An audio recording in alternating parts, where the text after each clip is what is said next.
Okay, here we are again with the PuzzleDuck Golf Thought of the Month.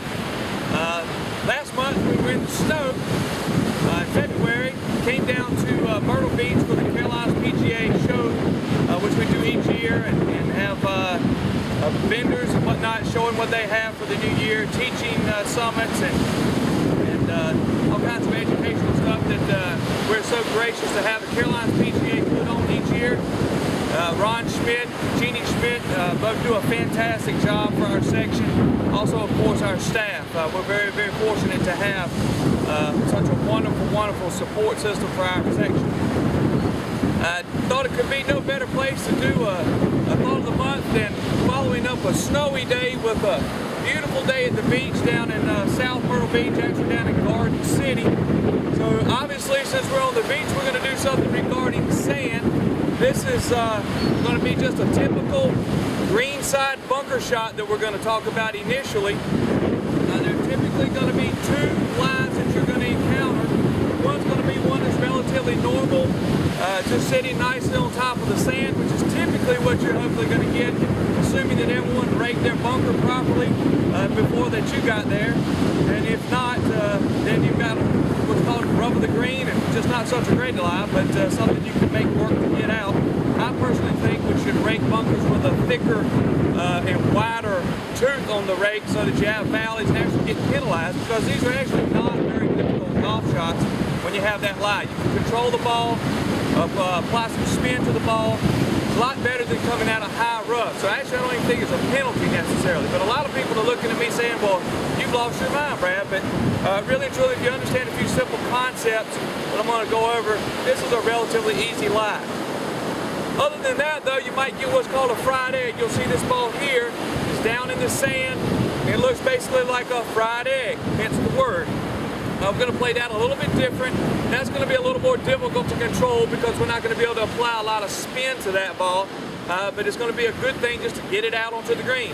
It is an advantage, however, if you have a lot of green between you and the flag, because when you chunk it out there, it's going to roll and it's going to go out further, and so you can actually get back to the flag a lot easier when you have that line. So you can actually have an advantage with this lie over this lie.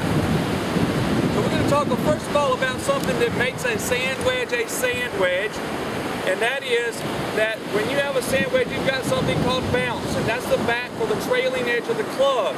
This is actually lower than the front edge of the club, and that's called bounce. So you'll have a certain degree of bounce. The more bounce you have, the more the club will skip through the sand. So the lower this trailing edge is from the front edge of the club, the more it's going to tend to skip through. That would be a good club for a softer sand. The less bounce you have, the better it is for a tighter sand. This is relatively tight here. The tide has gone out, so it's not very, very fluffy. But this is a pretty average degree of bounce, which is anywhere from 8 to 12 degrees. So we want to use that bounce when we set up so that the club will skip through and won't tend to dig on the first lie. The second one, however, we're going to make a few small adjustments to help the club dig through the sand to propel the ball forward. So this is where we're going to go about hitting this shot. First, we'd like to grip down in the grip towards the middle of the club with a slightly weaker grip than normal. But as you always hear, I've always talked about getting on the backside. Well, here we might get a little bit more towards neutral. When we set up, we're going to dig our feet into the sand at a little bit wider than normal stance. Not a lot, but a little bit to help us get a little more stability. We go down in the sand so that we don't slip around on top of it. It also lowers our center just a little bit for the golf ball, because we're actually going to be swinging through the sand. Hitting this golf shot, you never touch the golf ball on a greenside bunker shot. Fairway shot, which we'll talk about in a moment, you're going to actually strike just the golf ball. So we want to get our feet down in the sand nice and balanced, grip down in the center. I like to see you place the ball just slightly left to center, up towards the left of your stance. When we get our stance and our ball position, obviously you can't touch the sand, so it's hovering above the ground. I like to see the grip of the club pointing more towards your center. This allows us to use the bounce of the club a little bit more and get it to actually skip through the sand. If we have the club where it's not in that position and you go in, you're going to tend to dig in the sand. when we use that bounce and play it back just a little bit, it'll tend to skip a little bit more through. So we've got our feet a little wider, we've got our grip a little down lower, we'll control ball positions a little bit more forward, grips back at our center a little more, which opens up the club face, gives us a little bit more loft, and adds a little bounce to the club. As far as your swing goes, we want to be very quiet with your lower body in your backswing. Not a lot of merengue going on here, and not a lot of weight transfer in the backswing. Like to swing against a braced lower body. So we want to be very stable. But what we do want to use is our legs in the forward swing. When you swing back, you let your wrist naturally set up.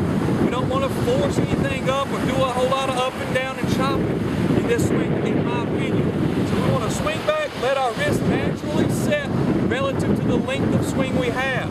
As we go forward, we're going to use these legs to drive through the sand. It is not something we're going to try to help up and out of the bunker. So we want to make sure to move the club through. Don't forget to use this leg. This leg is what drives us through the sand and skips the club through the sand to propel the ball out. So we're going to make a swing back, through, get some air under this back foot as it moves through so that you're turning through and creating some forward momentum. So if we can hit one of these, notice we're going to go through. We got the grip here, back, through, and that skipped through nicely. Propelled my ball out a nice 15 or 20 yards. Came down nice and soft with some spin.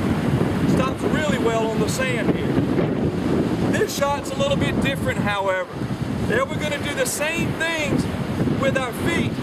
We're going to play the ball just gently back more towards the center here, but here we're going to actually lean the shaft slightly forward so that we're taking that bounce out and creating what's more like a shovel. So now this is turning into more of a digging club, and we'll go into the sand a little bit steeper.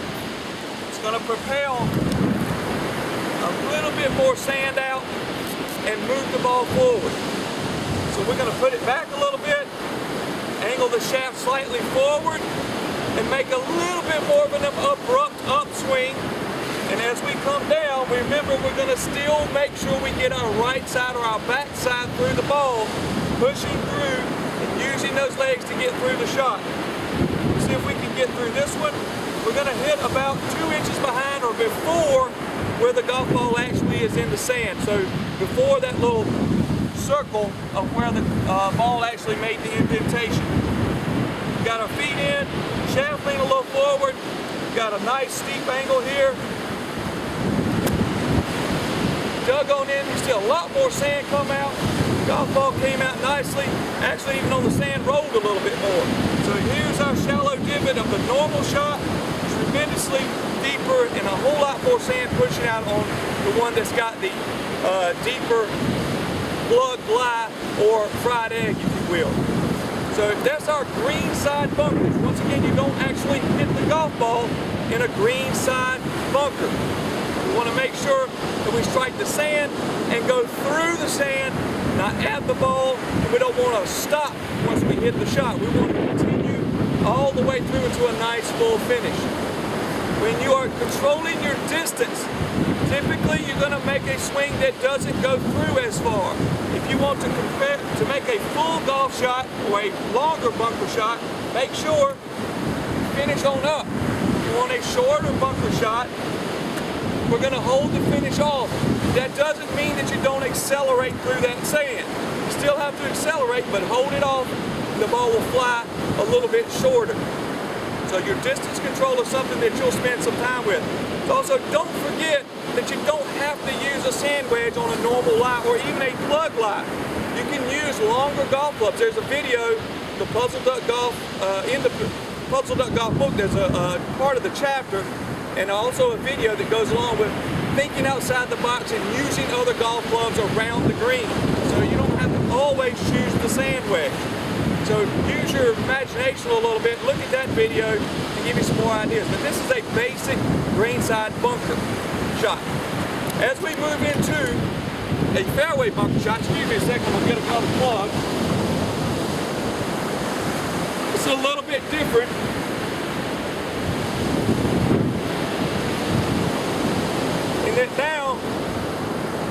don't want to hit the sand first. Actually, we're going to strike just the golf ball. Try to make this a little bit more smooth so that we don't have to move camera positions. I'm a one-man show, by the way, obviously. So we get this golf ball sitting nicely in a fairway bunker. This is a 6-iron. We're going to also grip down just a little bit so we can control the club a little bit more and have it a little bit above the ground. We're still going to get our feet in the sand so that we have a nice stable setup position and balanced position so we don't slip around on top of the sand. We're going to play the ball slightly back in our stance so that we are encouraging a ball first strike and not sand first. Remember, we're not trying to help this ball out. The loft of the golf club is going to do that for us. Make sure you choose a golf club that gives you enough loft to get it out of the bunker. You don't necessarily have to get it to the green. Don't try to force it. If you're not sure, make sure you get enough loft on the club to at least get the ball in position to have a shot on your next swing. So, we grip down a little bit, we're down in the sand, played the ball just a little bit further back, and we're just going to make a nice, normal, controlled swing, but maybe a little bit more under control. Maybe more like a 3/4 swing. Take an extra club if you can. So instead of hitting a 6, you might want to hit a 5. Instead of an 8, you might want to hit a 7 to make a little smoother swing, have a little more control, and actually strike the ball more consistently solid first. I mean, we're not trying to help the ball out. We're going to let the club do the work. So we put the ball back just a hair. We've got our grip down in the club, make a nice balanced swing, and kind of think of staying up through the ball. We're not going down at the ball, but think up and through, striking the ball first, under control. Let's see if we can pull one of these off. It's going to go out in the water, I hope. Nice and easy.